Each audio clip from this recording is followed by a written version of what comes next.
Halo teman-teman, kembali lagi di podcast Elektronika Pernah. Kali ini kita bakal bahas hal yang pastinya sering kalian dengar, yaitu komponen elektronika. Pernah nggak sih kalian penasaran kenapa rangkaian elektronika itu bisa menyala dan berfungsi secara sempurna? Nah, di situ karena ada komponen-komponen kecil dan ada di dalamnya.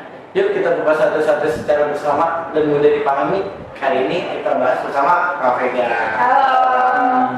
Oke Kak, pertama-tama kita mulai dari pengertiannya dulu nih Kak. Pengertian elektronika, komponen elektronika itu apa sih Kak? Oke, jadi gini, komponen elektronika itu kayak bagian-bagian kecil yang ada di alat elektronik. Kayak sama halnya di tubuh. Itu kan ada organ, ada jantung, ada otak, ada paru-paru. Sama, komponen elektronika juga disusun dari fungsi ke fungsi. Jadi walaupun mereka kecil, sebenarnya tuh punya peran penting yang besar banget gitu. Oh, jadi komponen elektronika itu seperti organ-organ tubuh di manusia ya, yang masing-masing itu mempunyai peran penting dan saling membantu biar sistem itu tetap berjalan ya. Betul banget. Kalau kita ngomongin tentang komponennya, sebenarnya komponennya dibagi jadi dua. Ada komponen elektronika pasif sama ada komponen elektronika aktif. Kita mulai dari komponen pasif dulu deh Kak. Boleh. Komponen pasif itu apa sih Kak? Komponen pasif itu komponen yang enggak dialiri sama arus listrik. Jadi dia itu cuma bisa merespon arah masuknya aja. Kayak contohnya resistor. Resistor tuh fungsinya untuk menghambat arus listrik supaya arus listriknya enggak kebesaran gitu. Kalau misalnya arus listriknya kebesaran, jadinya bikin alat elektronika cukup panas dan menyebabkan kerusakan juga gitu. Oh, berarti resistor itu seperti arus air di banjir ya kayak dia tuh ngalir terlalu deras bisa nyebabin resistor itu bisa rusak dan sampai gosong ya kayak. Bener banget. Makanya resistor tuh wajib banget ada di rangkaian-rangkaian elektronika. Terus yang kedua tuh ada kapasitor. Kapasitor tuh berfungsi sebagai penyimpan muatan. Bahasanya kayak gitu.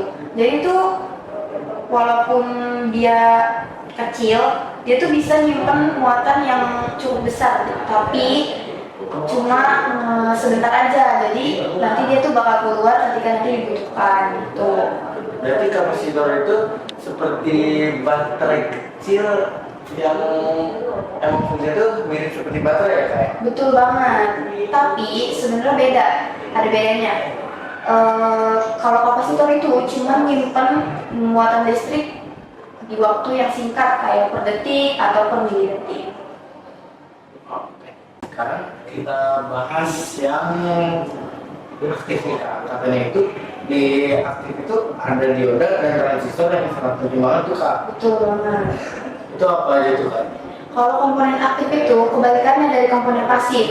Dia itu bisa mengontrol, bisa menguatkan, dan bisa sejelasnya lagi gitu. Dibahas dari dioda dulu ya. Dioda, aku bawa komponennya. Dioda tuh komponen yang cuma ngizinin arus listrik cuma lewat satu arah. Jadi kayak ada pintu satu arah gitu. Contohnya tuh kayak di charger HP. Kalau misalnya nggak ada dioda, arus yang nggak searah itu jadi bikin rusak. Oh, jadi dioda itu istilahnya seperti gerbang tol gitu ya kayak dia tuh kayak ngalirin arus itu sesuai dengan jalur yang dia aja gitu ya. Betul banget. Tuh. Terus yang kedua tuh ada transistor. Transistor ini komponen yang sebenarnya keren banget sih. Transistor tuh berfungsi sebagai saklar otomatis atau juga pembuat sinyal. Kalau misalnya di radio, dia tuh berfungsi kayak sebagai pembuat suara. Jadi supaya suara yang dihasilkan tuh jadi lebih keras. Kalau misalnya di alat digital, dia tuh berfungsi sebagai switch elektronik. Kayak semacam otak kecil yang ngatur kapan arus boleh lewat, kapan arus boleh berhenti gitu. Oh, berarti transistor itu kayak otak kecil di komponen elektronika ya kayak. Betul banget. Bahkan di chip-chip modern itu tuh ada ribuan atau jutaan transistor di dalamnya. Kayak tanpa transistor tuh mungkin nggak ada alat pintar kayak HP, laptop atau komputer gitu. Nah Kak, biar makin kebayang, contoh satu di kehidupan kita sehari-hari ini Kak. Bisa banget Arif. Kayak tadi yang aku bilang, kalau di dioda itu kan fungsinya sebagai penyearan arus kan. Dioda tuh contohnya kayak tadi di charger HP. Kalau misalnya nggak ada dioda, arus DC yang jalan itu bakal bikin kerusakan di charger HP-nya. Berarti di komponen itu nggak ada yang sia-sia ya Kak? Dia tuh saling kayak membantu biar semua rangkaian itu berfungsi secara sempurna ya Kak?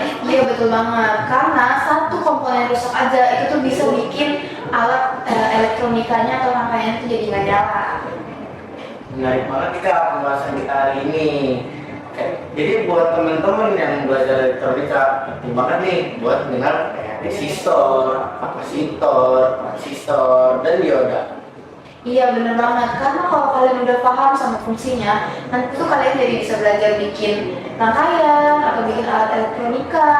Nah kalau misalnya udah paham sama pembuatannya itu, kalian bisa coba belajar ke microcontroller, Arduino, atau bahkan alat-alat otomatis lainnya gitu. Mantap banget nih Kak obrolan kita hari ini.